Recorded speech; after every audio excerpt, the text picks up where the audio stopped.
మాఘమాసం రెండవ అధ్యాయం.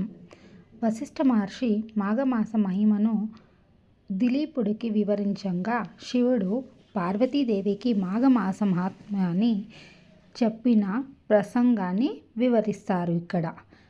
ఒకనాడు కైలాస పర్వతంలో పార్వతీదేవికి శివుడు మాఘమాస మహిమ గురించి, దాని ఫలితం గురించి రెండవ అధ్యాయంలో వివరిస్తారు.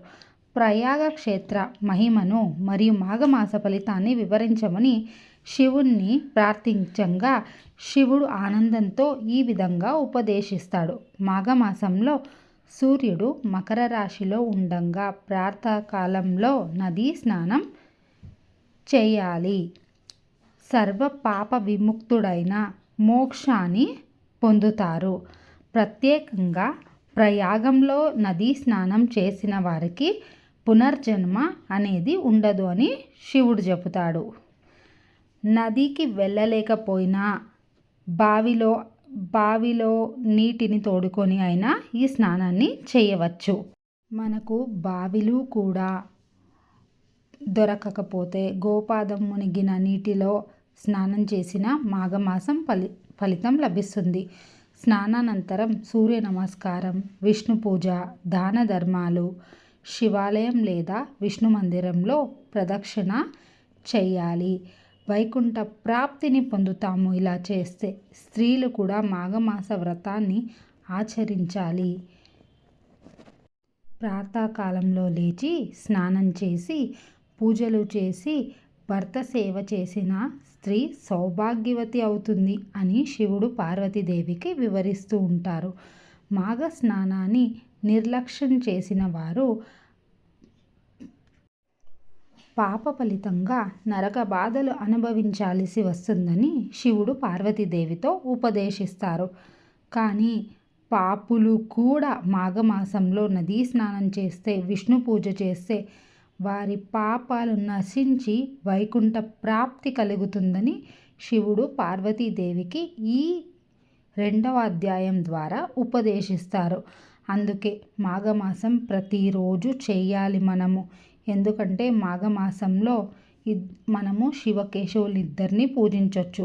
ఈ మాసంలో మనం చేసుకునే పూజ, నదీ స్నానం మనకు చాలా పుణ్యాల్ని కలగజేస్తాయి. అందుకే మాఘ స్నానం మనుషులకి మోక్ష మార్గాన్ని కల్పిస్తుంది. అలాంటి దాంట్లో ఎలాంటి సందేహం లేదని శివుడు పార్వతీదేవితో ఉపదేశిస్తూ ఉంటాడు. అప్పుడు పార్వతీదేవికి కూడా సందేహం వచ్చి ఒక ప్రశ్న అడుగుతారు. దుష్టులు ఎవరైనా ఈ స్నానం చేస్తే వాళ్ళకి ఎలాంటి ఫలితం లభిస్తుందని అమ్మవారు శివుడిని అడుగుతుంది. అప్పుడు దానికి ఉత్తరంగా శివుడు ఏం చెప్తాడో కూడా తెలుసుకుందాం. పార్వతి, దుష్ట సాహసం చేసేవారు, బ్రహ్మహత్యాది పాపములు చేసినవారు, సువర్ణమును దొంగిలించినవారు, గురుభార్యతో సుఖించినవారు, మద్యము త్రాగి పరస్త్రీలతో క్రీడించువారు, జీవహింస చేయువారు మాఘమాసంలో నదీ స్నానం చేసి విష్ణువును పూజించినడల వారి సమస్త పాపములు నశించుటయేగాక జన్మాంతరమున వైకుంఠ ప్రాప్తి కలుగును. మరియు కులభ్రష్టుడైనను వాడును, కించిత్ మాత్రమైనను దాన ధర్మాలు చేయనివాడును, ఇతరులను వంచే వారి వద్ద ధనమును హరించువాడును, అసత్యమాడి ప్రొద్దు గడుపువాడును, మిత్రద్రోహియు, హత్యలు చేయువాడును, బ్రాహ్మణులను హింసించువాడును, సదా వ్యభిచారి గృహములలో తిరిగి తాళిగట్టి ఇల్లాలని బిడ్డలను వేధించువాడును, రాజద్రోహి, గురుద్రోహి, దైవభక్తి లేనివాడును, దైవభక్తులను ఎగతాళి చేయువాడును, గర్వముగలవాడైతే తానే గొప్పవాడినని అహంభావంతో దైవ కార్యములను, ధర్మకార్యములను చెడగొట్టుచు దంపతులకు విభేదమును కల్పించే సంసారమును విడదీయువాడును, ఇండ్లను తగలబెట్టువాడును, చెడు పనులకు ప్రేరేపించువాడును, ఈ విధమైన పాపకర్మలు చేయువారులు సైతం అలాంటి వారికి కూడా ప్రాయశ్చిత్తం కలిగిస్తుంది. కనుక మాఘమాసం చేయడం అత్యంత శ్రేష్టకరం.